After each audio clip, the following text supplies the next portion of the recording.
So anyway, I'm in the control room listening to the camera, and Vince was standing there. I didn't know who he was. I had no clue. I'd never seen him, or even I'd heard of Vince Senior, but I'd never heard of him.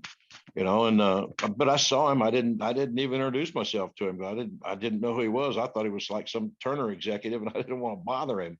So yeah, what a mistake. Damn, I could have got my foot in the door right then. But Yeah. anyway, but I'm a young green dumbass. What the hell? I didn't know. So I went on and work, and next thing you know, they told us that they were there, that they was taking over, and that anybody that was interested in it was pretty much like when they come down to Panama City. It was basically the same thing. They offered everybody a job that wanted to come and be there. At the time, I just was loyal to my people, and when they were starting me wrestling too at the same time, it was about the time I was starting that wrestling angle. So I went ahead and stayed with Ole and those guys instead of making a jump. Plus, I had no idea who Vince was. I knew he was some guy from New York. I had no clue. I had absolutely no clue of the significance of the role that he would play in our industry. But I should have known when they had taken over, and all of a sudden we're going down to Macon doing TV. But my deal was that I was starting to wrestle. I didn't want to go back to being a referee, and I didn't want to move to New York. So I just stuck with him. I made a big mistake, but when y'all come down that second time and to Panama City, I made sure I didn't repeat that mistake. Nick, I was there on that one. How did I was glad to see a familiar face too. Nick, how did it work that first time? Did Vince get together with the group, the Black Saturday, the Green Saturday, the Jerry Brisco?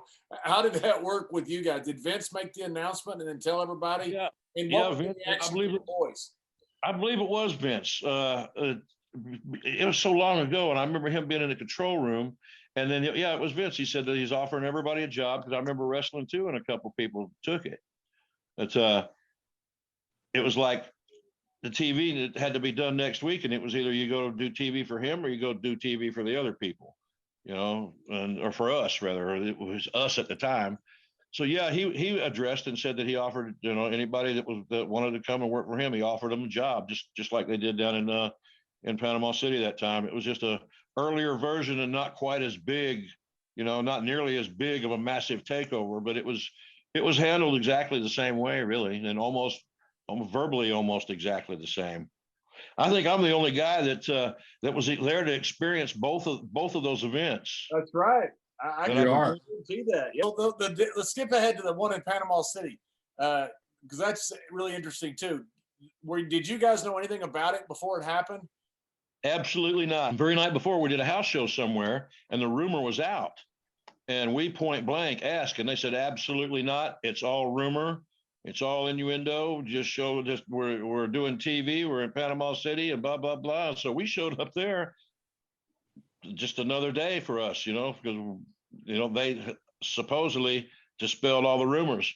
And then all of a sudden, here comes Jerry and Shano walking up, and actually they were already there and had control of the truck, and then they had the compound set up to where they could start talking to people. So when we showed up there, it was like, okay, so they bullshitted us last night.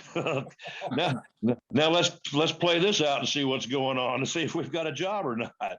So that's pretty much how it was, and everybody was just kind of anxious to hear the meeting and hear what was going to happen. Because we knew evidently that we knew the war was over and that there was a clear winner. Now it's just where's everybody going to go? Yeah. So that's basically how it went down. They told us up to the very last, till the time we pulled up to the building and laid our eyes on you people, they were telling us that they weren't selling. Who was telling you? I mean, obviously, I was one of the agents at the time. They didn't even tell me. It was somebody it was one of the office representatives. And they had so many different office representatives that weren't one of the boys, and some of them I don't even know their names. But it was somebody that I didn't. It was somebody that they sent down from the office. They said, from the Turner, blah blah blah blah. And I can't remember who it was. It was, it wasn't a wrestler guy. It wasn't somebody from wrestling. It was somebody from the Turner thing. one of their lawyers, I believe it was, but I couldn't Yeah, say. I remember getting there very early, and you know, we had I can't recall the guy's in the truck, but we had one of the guys in the truck, and another guy that worked for Turner who pre-agreed to help us do the switchover in the truck, because people don't realize how important that aspect was Oh, too. You know, for the production people to know what was coming yes. down, and you know, we had to have a certain amount of time for Shane to cut in that last segment, but it was a couple of attorneys from Turner that was there that day that kind of handled everything and handled our transition of being introduced to the production people and making sure that we had a clear right to do what we were doing there. So You know, that's probably what. it was a confusing day, but you know, once again, the talent was so professional and just so, I mean,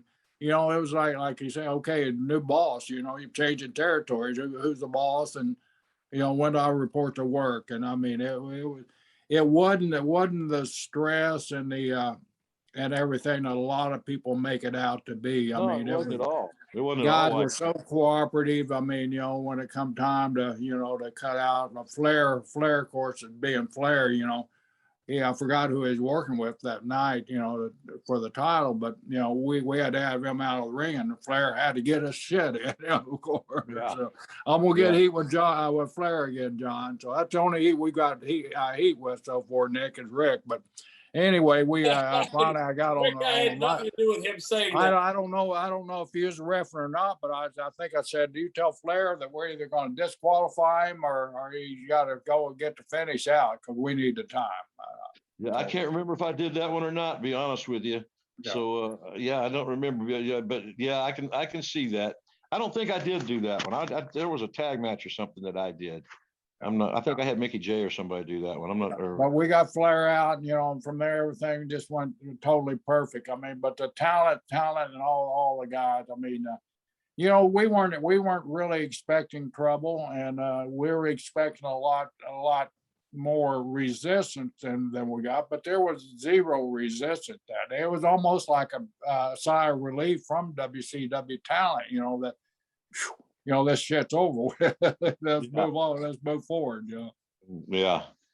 Yeah, it was kind of almost like a sigh of relief feeling, actually. You know, I think it had more of a negative impact on a lot of the crew people, because you guys already had your select crew, and a lot of those crew people had their jobs there for years, and they didn't actually have a lily pad to jump to like most of the talent did. You know, all the talent, either you brought a handful of guys in and the rest of the guys went to a training deal so they could get acclimated to what it was like to get there. But a lot of the like camera people and stuff like that, they had to find different avenues of work. They didn't have that lily pad to jump to. Right. So I think it was more difficult for them. I was very fortunate because I was an agent at that time for WCW. I was an agent. They didn't even tell me that they were selling the damn thing. So anyway, so that made me a Turner employee. So I ended up still getting paid for a while, and after everything shut down, I had built up enough time where I still got checks for so long, and I got my last WCW check. 2 weeks after that, I got my first WWE check. So I was just very fortunate and blessed. You were seamless. You went from one to another.